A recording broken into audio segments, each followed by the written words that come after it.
Gusto saludarlo. Bueno, señor presidente, hay consenso. Todos dicen que el discurso de ayer fue un cambio radical, es un cambio radical. Sin embargo, bueno, son 3 años de gobierno. ¿Qué les dice usted a los que preguntan, señor presidente, por qué hasta ahora?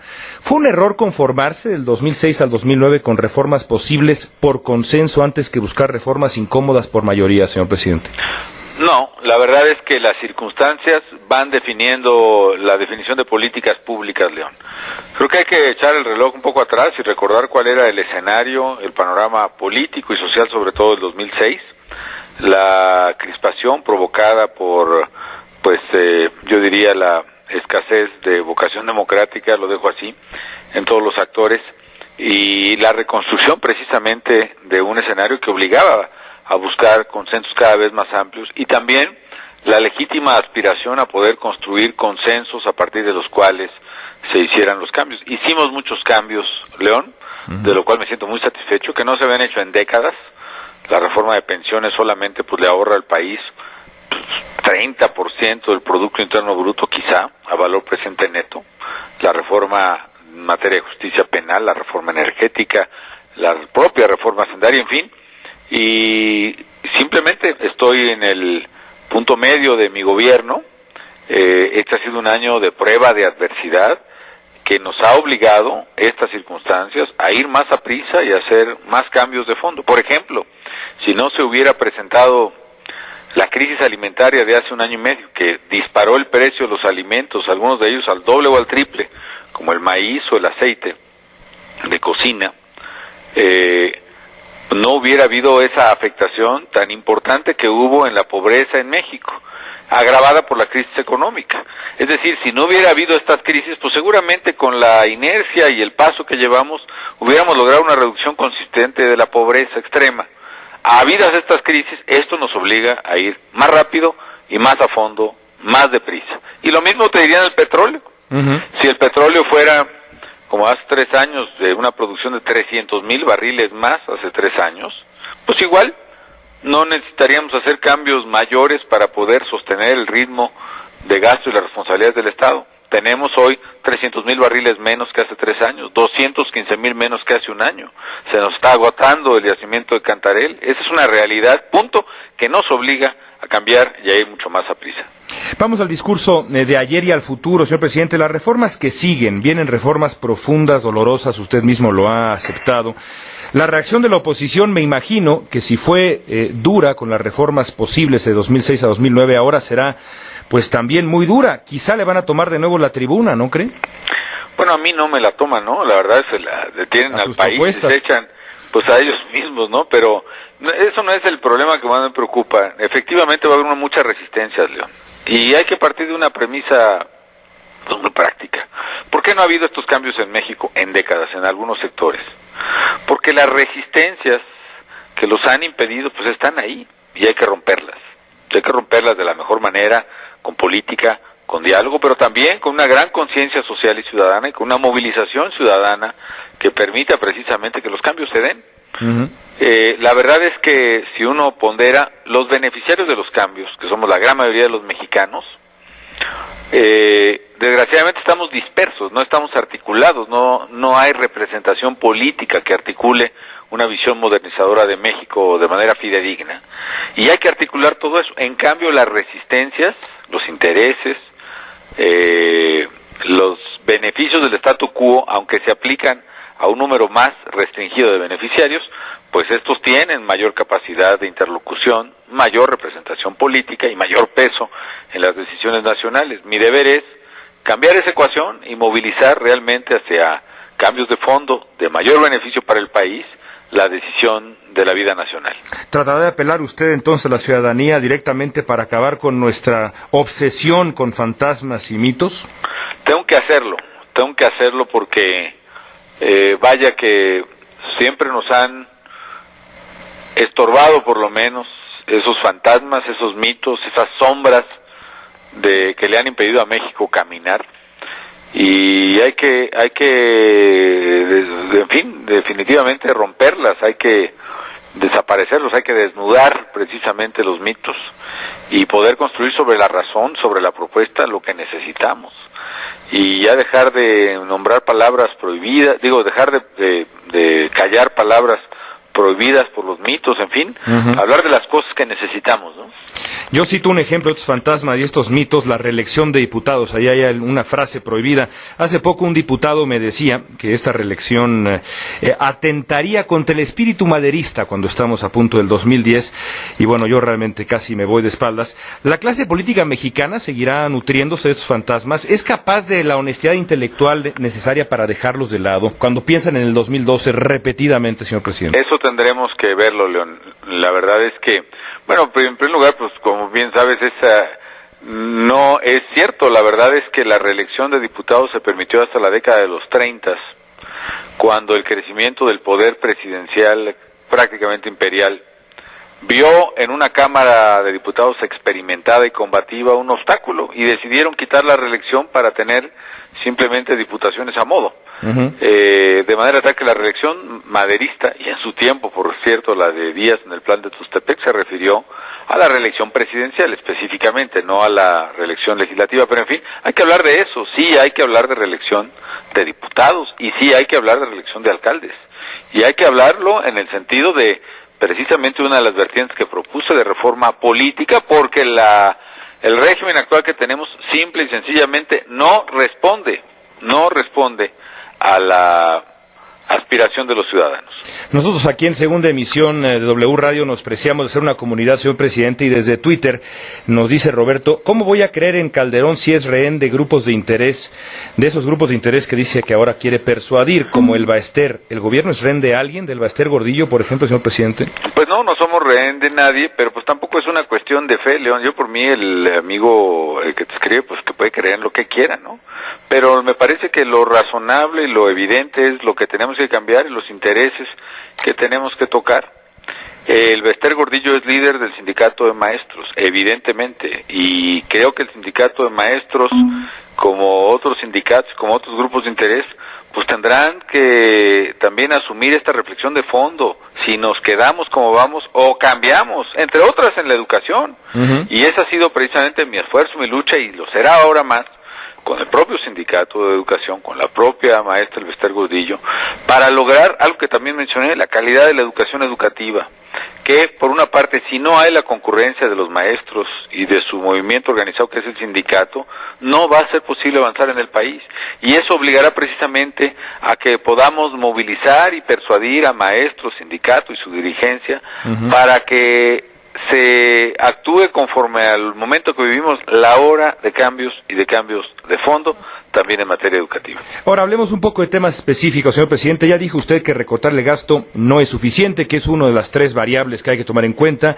¿Va a despedir burócratas? ¿Va a cancelar los privilegios de la alta burocracia? ¿Le va a entrar a ese toro? Yo sé que a usted le gusta mucho la fiesta taurina. ¿Le va a entrar a ese toro tan complejo, a ese Miura? Tenemos que hacerlo, un ajuste importante en la administración pública, respetando desde luego derechos laborales reconocidos, pero sí tenemos que hacer un ajuste importante, incluso de diseño de la propia administración pública, de organismos que no funcionan, de cosas que resultan pues inútiles, en fin, que podamos verdaderamente pues ajustar es la palabra.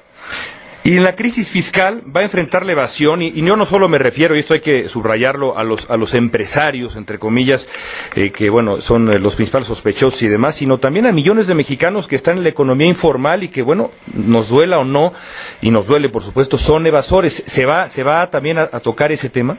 Tenemos que hacerlo, la verdad es que solo podemos avanzar si ampliamos la base de contribución, si reducimos la evasión y si sellamos todos estos o algunos de los mecanismos que en la ley permiten huecos que hacen que México sea uno de los países en América Latina con menor recaudación distinta de petróleo en términos proporcionales a su Producto Interno Bruto.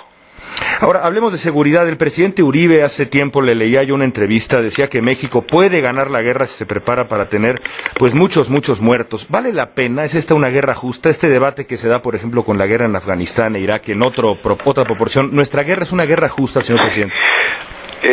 Mira, la verdad es que a mí me divierte un poco la comparación que se hace con la intervención de los americanos en Afganistán o en Irak, ¿no? No, nosotros no estamos buscando petróleo ajeno a miles de kilómetros de distancia, ni estamos peleando en una tierra que no conocemos. Aquí lo que nosotros estamos peleando es por nuestra tierra, es por nuestras familias, es en nuestras casas y por nuestras calles. Y no es una obsesión, como yo explicaba ayer, que tenga con la droga o con el narcotráfico. Ni siquiera es mi principal objetivo. Mi principal objetivo es la seguridad de los ciudadanos, y yo lo que replico a quienes objetan con un argumento realmente tan frágil, lo que está haciendo el gobierno es, la disyuntiva no es combatir al crimen organizado o que no pase nada, la disyuntiva es combatir al crimen organizado o someterse a los intereses del crimen organizado, que en muchos puntos del país está robando, extorsionando a los ciudadanos, molestando a las familias, secuestrándolas y, en pocas palabras, capturando la vida de la nación. Eso no lo voy a permitir.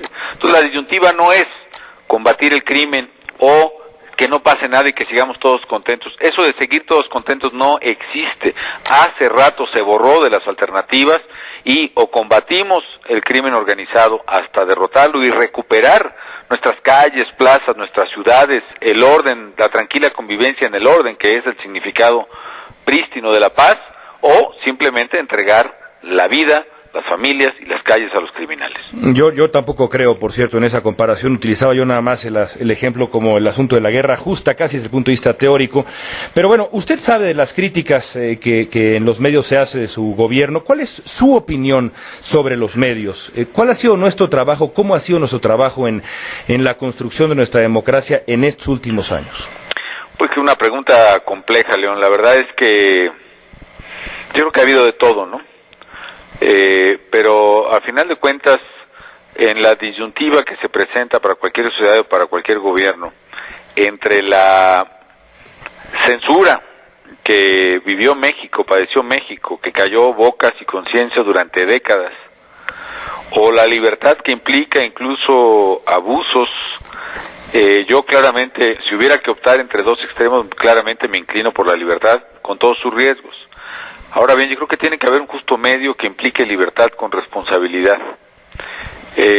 No solo informar con veracidad, sino también ponderar en su justa dimensión las cosas, respetar las reglas del juego, no utilizar el poder, que vaya que tienen los medios un extraordinario poder, en favor de intereses propios o particulares de nadie.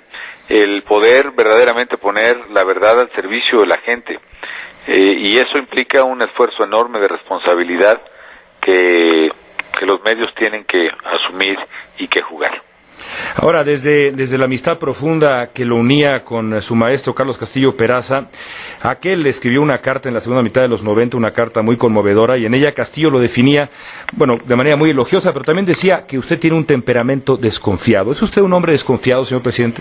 Pues mira, aquí hay varias cosas que vale la pena. Carlos me escribió innumerable número de cartas a lo largo de una amistad fraternal y en algunos momentos filial, sí. Porque finalmente fue padre político para varios de nosotros a lo largo de, pues no sé, yo conocí a Carlos en 1979 y él murió en el 88, en fin, pero en algunas de ellas probablemente sí hacía alusión a mi temperamento, y yo tengo, León, un temperamento fuerte, siempre lo he tenido, siempre ha sido además el argumento favorito de mis adversarios, ¿no? Uh-huh.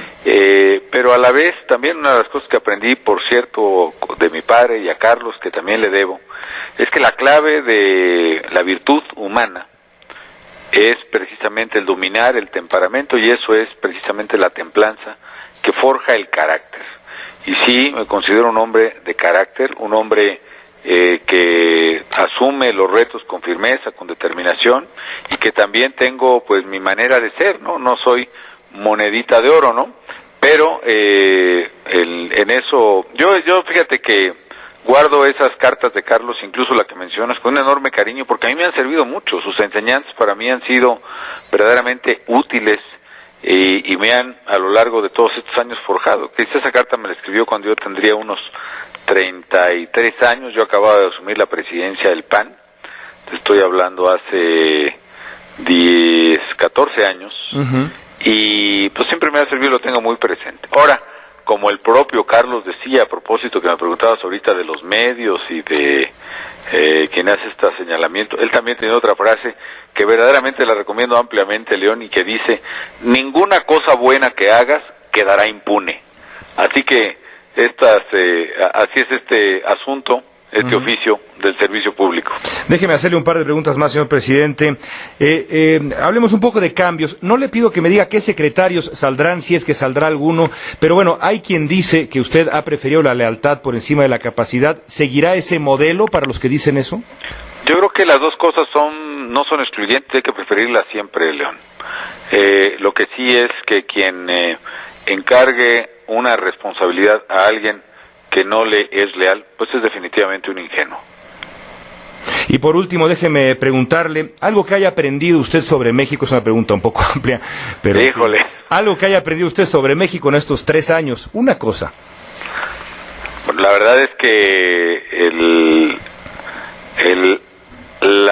el potencial que tiene el país, la energía de sus ciudadanos, yo creo que todos los días desde hace muchos años, León, han sido aprendizajes para mí.